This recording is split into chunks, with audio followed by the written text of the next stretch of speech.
On today's Ask Dr. Bitcoin, we're going to have a project profile on both USI Tech and BitConnect, a double feature. And in a completely unrelated segment, we're also going to talk about how to spot a scam coin. Stay tuned.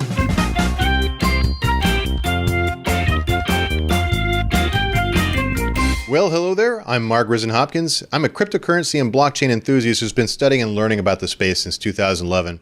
And today we're going to talk about a few things that, frankly, kind of irk me. Right now, we're going through kind of the renaissance period of cryptocurrency and blockchain. You can literally fall over and trip into a multi-million-dollar idea that's legitimate and has great potential to change the world for the positive. And yet some people still persist in engaging in scam-like behavior. And so we're going to talk about that today. We're going to hopefully educate you in terms of how to avoid these types of things and talk about some of the ones that have come to fruition, come to their collapse this week as well. So stay tuned. So in today's project profile, we are going to talk about BitConnect and USI Tech. Now, why are we grouping these two things together? Because they're essentially the same program, and they are also, as of this recording, kind of collapsing at the same time. If you have heard of either one of these things, or even if you haven't, you can go check out, just do a Google search on Reddit or on Google and kind of see some of the stories. They're really quite heartbreaking. People that took out second loans on their house, invested $500,000 into these programs, and now they're left with nothing. Unfortunately, this is not a news story, as the saying goes. There's a sucker born every minute, and Ponzi schemes are not limited to the cryptocurrency world, but these two in particular are, and so that's why we're talking about it today.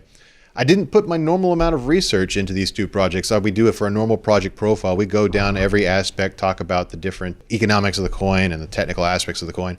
I'll be honest, the red flags that popped up with both of these projects at the very beginning precluded me from even doing a report on these things because I didn't want any of my clients to consider these things as viable investments. But we're talking about them today because they are in the news.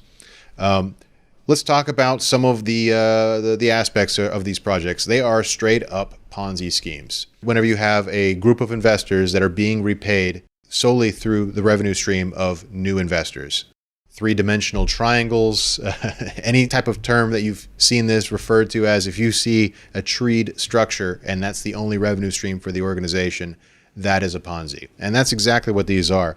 BitConnect and USI Tech promised insane amount of returns during a period of astronomical growth for the cryptocurrency community. So it kind of hid in the background. People felt, well, hey, if Bitcoin is going up the level that it is, maybe this new alt currency could be going up, or maybe USI Tech, this mining and investment company, could go up at the same amount. But they were promising returns above and beyond what Bitcoin itself was doing. They were promising insane percentage returns in relationship to Bitcoin itself, which should have been the first red flag. They all made the same kind of sparkle hands promise that they would be delivering unrealistic gains through automated trading and cryptocurrency mining. Now, certainly cryptocurrency mining to the uninitiated sounds like you're making money out of nothing, but in fact, there are very difficult margins to manage during most normal markets where cryptocurrency mining is happening. You've got to pay for the electricity costs, you've got to pay for the equipment costs, you've got to house those pieces of equipment inside of data centers, which are not cheap to put together.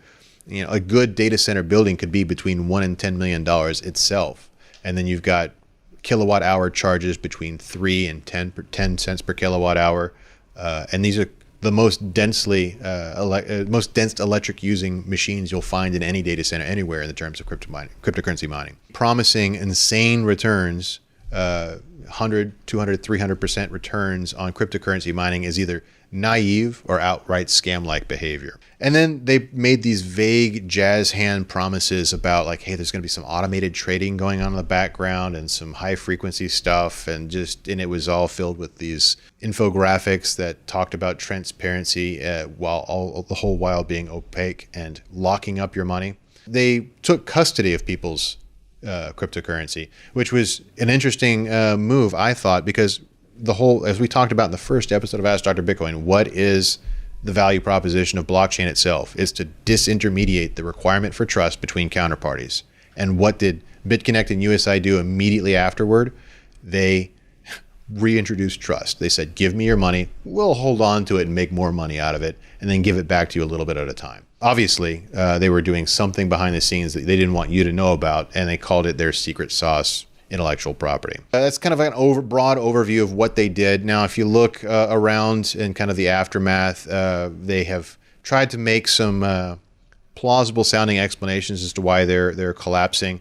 BitConnect and USI Tech did differ in one key aspect. BitConnect used a token, kind of an ICO model, to fundraise and distribute, whereas USI Tech dealt with Bitcoin natively. But then both of them are following the same pattern where they first locked up funds that they were even paying the commissions on to disallow withdrawals, and then they the price and the structure around the fundraising and the affiliate marketing started to collapse entirely, and then come the excuses, and then come the prosecution and the regulation. So again, like as I said at the top of the program, this is a frustrating thing, because what it means for us people that are honestly working in blockchain, this is what usually precedes severe government regulation. And there's the vast majority of the cryptocurrency community is in it to change the world with this brand new disruptive and transformative technology. And unfortunately, a large number of people's first introduction to cryptocurrency is through USI Tech and through BitConnect, and they're left with a bad taste in their mouth, and they're going to complain, and that will bring on the new regulation.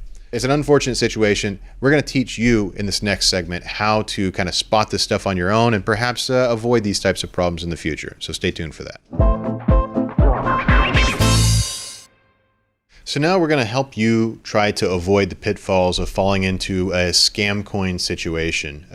This is not specific to Ponzi schemes, but of course the ones we're talking about this week were in fact Ponzi schemes. There's other types of scams out there where people are raising ICOs strictly for fundraising purposes and bolting with the money, or just not doing anything with the cash that they've raised. This will kind of help you avoid all those types of scams. The first thing I always look for when I'm researching something is, what do the influencers say? There's a reason why the neck-bearded forum dwellers are a requirement to get your project out, and they're kind of a gauntlet that everyone has to run, is because they're really good at picking out a scam. Red flags pop up immediately. Vitalik Buterin, the creator of Ethereum, is often cited as an advisor for ICOs and new coin projects, and that's your first red flag. That's a particular red flag you can easy to spot, because Vitalik has said, I don't work on anything but Ethereum. Beyond that, you can say, what are they trying to do, right? With BitConnect and USI Tech, they were holding assets hostage. That's not an aspect of a really positive cryptocurrency scheme. Liquidity is generally the point of having a token. And if you're giving them your money and they say, okay, we're going to sit on it for 6 months or a year or whatever term, that's a pretty big red flag. As we talked about, the whole point of blockchain is to disintermediate trust. You shouldn't have to trust somebody with your money when it comes to blockchain. So here's another really kind of it's a Google trick, Google foo. If you Google search the name of the project and then autocomplete comes up and puts scam at the end, that's an indication that it might be a scam, or that they're worried they're going to be accused of being a scam. It's a common network marketer trick for folks that have had a history with being accused of doing scams, that they will just create these fake review websites so that when people search for, is this thing a scam, they'll come up with a friendly website, something that's friendly to the project, as opposed to some blogger out there, an independent journalist that said, oh yeah, I reviewed this thing and it truly is a scam. And then they'll put affiliate links at the bottom and draw you back into the project and say, oh no, it's totally safe. Red flag, don't fall for it. Here's a little bit more of a technical tip. GitHub. It's a great repository for open source projects that is used inside and outside of the cryptocurrency community. This one takes a little bit of practice to understand how to do, but if you're technically savvy, you'll pick it up. Every cryptocurrency project will put, or especially if they're launching their own coin, will put their code up on GitHub or something like GitHub.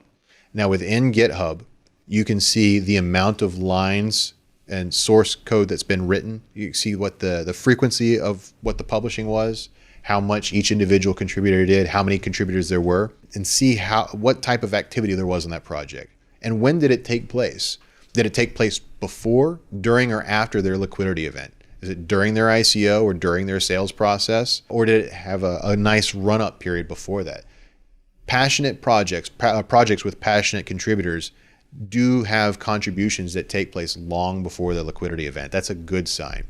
And then if you're investing in something that's already launched, it's past the ICO phase, is there continuing updates to their code and to their GitHub repository?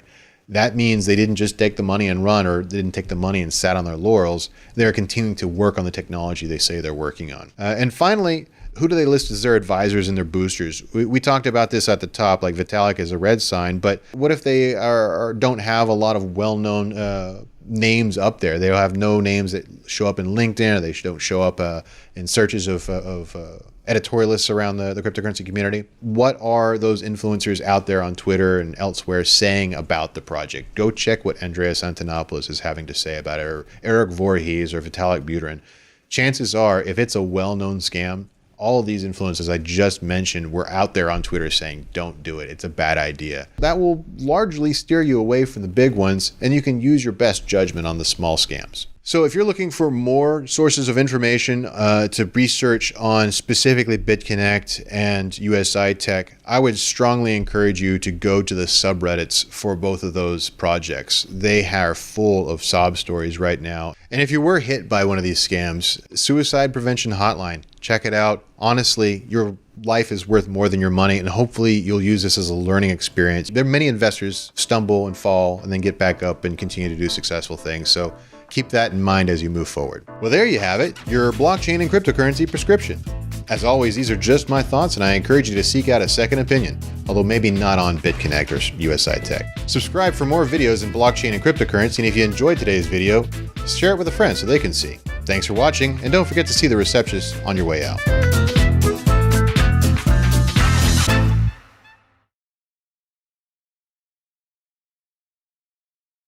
Don't do illegal shit.